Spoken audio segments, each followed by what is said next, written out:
கர்த்தருடைய பரிசுத்த நாமத்திற்கு மகிமுண்டாகட்டும். ஆண்டவராகிய இயேசு கிறிஸ்துவின் நாமத்தினாலே அன்பு கர்த்தருடைய பிள்ளைகளாகிய தங்கள் அனைவருக்கும் ஸ்வீட் ஊழியத்தின் சார்பாக வாழ்த்துக்களையும் ஸ்தோத்திரங்களையும் தெரிவித்துக் கொள்கின்றேன். ஏசாயா தீர்க்கதரிசியின் புத்தகம் 56ஆம் அதிகாரம் 7வது வசனம். ஏசாயா 56ஆம் அதிகாரம் வசனம் 7. நான் என் பரிசுத்த பர்வதத்துக்கு கொண்டு வந்து என் ஜெப வீட்டிலே அவர்களை மகிழ பண்ணுவேன். அவர்களுடைய சர்வாங்க தகன பலிகளும் அவர்களுடைய பலிகளும் என் பலிபீடத்தின் மேல் அங்கீகரிக்கப்பட்டிருக்கும். என்னுடைய வீடு சகல ஜனங்களுக்கும் ஜெப வீடு எண்ணப்படும். என்னுடைய வீடு சகல ஜனங்களுக்கும் ஜெப வீடு எண்ணப்படும். என் அன்பு கர்த்தருடைய பிள்ளைகளை, கடவுளுடைய பெரிதான கிருபையினாலே இந்த ஆண்டை நாம் நிறைவு செய்கின்ற ஒரு தருவாய்க்குள்ளாக நாம் வந்திருக்கின்றோம்.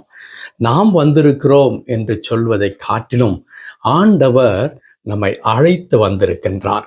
குறிப்பாக இன்றைக்கு ஒரு விசேஷித்த நாள் கிறிஸ்தவர்களுக்கு. காரணம் என்னவென்றால், இன்றைய தினம் இந்த ஆண்டினுடைய கடைசி ஆராதனை நாளாக இது இருக்கின்றது.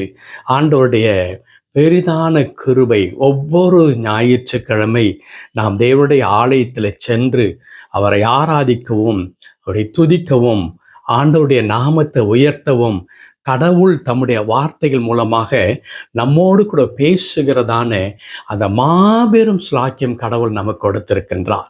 சிலர் சபை கூடி வருதலை விட்டு விடுவதைப் போல் நீங்கள் விட்டு விடாதிருங்கள் என்று கர்த்தருடைய வார்த்தை சொல்லுகிற வண்ணமாய் நாம் திருச்சபையிலே போய் கூடி ஆண்டவரை நோக்கி பார்க்கும் பொழுது அது எத்தனை மகிழ்ச்சியான ஒன்றாக இருக்கிறது என்றால், அதற்கு அடிப்படை காரணத்தை தான் நாம் இங்கே வாசிக்கின்றோம்.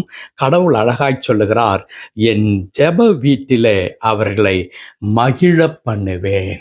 ஆண்டவருடைய சமூகத்திலே, ஆண்டவருடைய ஜெப வீட்டில் நாம் வந்து அமரும் பொழுது கடவுள் நம்மை மகிழ்விக்கின்ற ஆண்டவராக இருக்கின்றார். எதினால் மகிழ்விக்கின்ற கடவுள்?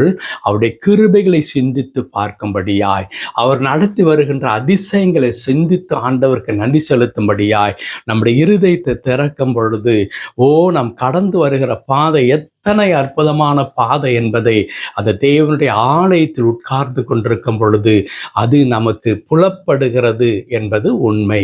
அதே வண்ணமாக கடவுள் நம்மோடு கூட பல வேத வார்த்தைகள் மூலமாக பேசும் பொழுது ஆண்டவர் நம்மோடு கூட தனிப்பட்ட விதத்தில் இடைப்படுவதை, பேசுவதை நாம் பார்க்க முடிகிறது. அன்பு கடவுளுடைய பிள்ளைகளே, இவ்விதமாகத்தான் இந்த ஆண்டு முழுவதும் கடவுள் நம்ம என்ன செய்திருக்கின்றார்? அவருடைய ஜெப வீட்டில் நம்மை அழைத்து கொண்டு சென்று மகிழ பண்ணியிருக்கின்றார். இந்த வசனத்தினுடைய இறுதி பகுதி இப்படி எழுதியிருக்கிறது, என்னுடைய வீடு சகல ஜனங்களுக்கும் ஜெப வீடு எண்ணப்படும். என்னுடைய வீடு தேவனுடைய வீடு. அப்படியானால் ஆலயம் என்பது ஏதோ ஒரு நிறுவனத்தினாலே கட்டப்பட்ட ஒரு கட்டிடம் அல்ல. அது ஜெப வீடாக, தேவனுடைய வீடாக அது இருக்கிறது. தேவன் அங்கே வாசம் செய்கின்றார். ஒருவேளை கேள்வி கேட்கலாம், கடவுள் அங்கே தான் வாசம் செய்கிறாரா? அது வேற சப்ஜெக்ட். ஆண்டவர் எல்லா இடத்திலும் இருக்கிறவர், நம்முடைய இருதயத்தில் இருக்கிறவர். ஆனால் ஆண்டவராகிய இயேசு கிறிஸ்துவை மிக அற்புதமாக நமக்கு சொல்லி இருக்கின்றார். நாம் தேடும் பொழுது நம்முடைய சமூகத்தில் வருகின்ற கடவுள் இன்னும் வேதம் அற்புதமாய் சொல்லி தருகிறது, எங்கே 2 அல்லது 3 பேர் என் நாமத்திலே நீங்கள் கூடுகிறீர்களோ அங்கே இருக்கிறேன் என்று சொல்லி ஆண்டவர் சொல்லி கொடுத்திருக்கிறார். ஒரு கட்டிடத்திற்குள்ளாக, ஒரு மரத்தடியில் அல்லது வேறு எந்த இடமாக இருந்தாலும் 2 அல்லது 3 ஒருமனப்பட்டவர்களாக நாம் அங்கே கூடி கடவுளை ஆராதிக்கும் பொழுது அது தேவனுடைய வீடாக மாறுகிறது. அங்கே ஆண்டவர் வருகிறார், நம்முடைய எல்லா விண்ணப்பங்களையும் கேட்கிறார். என் அன்பு கர்த்தருடைய பிள்ளைகளே, ஆம், நம்மை மகிழ்விக்கின்ற கடவுளும் நம்மை ஆற்றி தேற்றி அரவணைக்கின்ற ஆண்டவரும், அது மாத்திரமல்ல, இந்த வசனத்தில் எழுதப்பட்டிருக்கிறது, அவர்களுடைய சர்வாங்க தகன பலிகளும் அவருடைய பலிகளும் என் பலிபிடத்தின் மேல் அங்கீகரிக்கப்பட்டு இருக்கும். நாம் கொடுக்கிறதான காணிக்கைகள், ஒருவேளை இங்கே காணிக்கை என்று நான் குறிப்பிடும் பொழுது பணத்தை குறித்து நான் சொல்லவில்லை, மாறாக நாம் அர்ப்பணிக்கிறதான ஸ்தோத்திர பலிகளை, ஆண்டவருக்கு உள்ளத்தின் ஆழத்திலிருந்து சொல்லுகிற நன்றிகளை ஆண்டவர் அங்கீகரிக்கிறவராக இருக்கிறார், ஏற்றுக்கொள்ளுகிறவராக இருக்கிறார். அவர் ஏற்றுக்கொண்டு நம்மை ஆசீர்வதித்து நமக்கு தொடர்ந்து கிருபைகளை கொடுக்கின்ற ஆண்டவராயிருக்கிறார். அப்படியானால் என் அன்பு கர்த்தருடைய பிள்ளைகளே, இந்த ஆண்டு முழுவதும் இப்படிப்பட்ட ஒரு அருமையான ஒரு தினத்தை கடவுள் நமக்கு கொடுத்து தேவனுடைய சமூகத்திலே கூடி வருகிறதான அந்த பாக்கியத்தை நமக்கு கொடுத்து ஆண்டவர் நடத்தி கொண்டிருக்கின்றார். ஒரு கட்டிடத்தில் ஆண்டவர் இருக்கிறார் என்று தேடி போகிற நிலை அல்ல. நான் போகிற இடத்துல ஆண்டவர் என் கூட இருக்கிறார். என் உள்ளத்தை திறந்து நன்றி நிறைந்த இருதயத்தோடு நான் செல்லும் பொழுது ஆண்டவர் நம்மோடு கூட இடைப்படுகின்ற கடவுள், நம்மோடு பேசுகிற கடவுள், நம்மை தேற்றுகின்ற கடவுள், நமக்கு வேண்டிய எல்லாவற்றையும் கொடுக்கிற கடவுள். ஸோ இந்த அருமையான ஆண்டு முழுவதும் கடவுள் நமக்கு அற்புதமாய் கொடுத்திருக்கின்ற இந்த தருணங்களுக்காக ஆண்டவருக்கு நன்றி செலுத்துவோம். தொடர்ந்து ஆண்டவரை நோக்கி பார்க்கலாம். ஜெபிப்போமா. கிருபை நிறைந்த எங்கள் நல்ல ஆண்டவரே, உமக்கு நன்றி செலுத்துகிறோம் ஐயா. ஆண்டவரே, உம்முடைய வீடு கர்த்தாவே, ஆண்டவரே, எங்களுக்கு ஜப வீடாக இருக்கிறது ஐயா.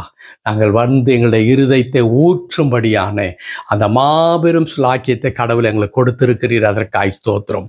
உம்மை நோக்கி பார்க்கும் பொழுதெல்லாம் கடவுள் ஆண்டவரே எங்களிடத்தில் வந்து எங்களை ஆசீர்வதிக்கின்ற ஆண்டவராக இருக்கிறீர். இந்த ஆண்டின் கர்த்தாவே, இந்த கடைசி பரிசுத்தமான ஆண்டவரை ஆராதனை நாளுக்காக நாங்கள் உமக்கு நன்றி செலுத்துகிறோம்.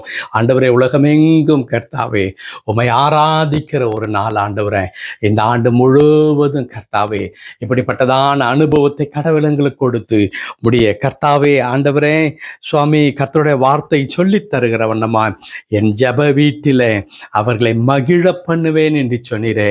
ஆம் கர்த்தாவே, உம்முடைய சமூகத்திற்கு நாங்கள் வரும் பொழுதெல்லாம் எத்தனை மகிழ்ச்சி, எத்தனை இன்பம், எத்தனை சந்தோஷம் ஆண்டவரே. ஐயா, ஆகினால்தான் ஒருவேளை தாவீது இப்படி சொல்லியிருப்பார் ஐயா, ஆகாமிய கூடாரங்களில் வாசம் செய்கின்றதானே ஆண்டவரே, அநேக நாட்களை பார்ப்பதை காட்டிலும் இதோ உம்முடைய சமூகத்தில் வாசம் செய்கிறதானே ஆண்டவரே ஒரே நாள் நல்லது என்று குறிப்பிடுவாரே. ஆம் தகப்பனே, ஏனென்றால் அங்கே நீர் எங்களை மகிழ்விக்கின்ற கடவுளாக இருக்கிறேன். எங்களுடைய இருதயத்தின் பாரங்கள், எங்களுடைய வேதனைகள், எங்களுடைய கண்ணீர், இந்த கவலை எல்லாவற்றையும் மாற்றி உம்முடைய ஆறுதலினாலே, உம்முடைய கிருபையினாலே, உம்முடைய ஆசீர்வாதங்களினாலே, உம்முடைய வார்த்தைகளினாலே எங்களை தேற்றுகிற கடவுள், அதற்காய் நன்றி செலுத்துகிறோம்.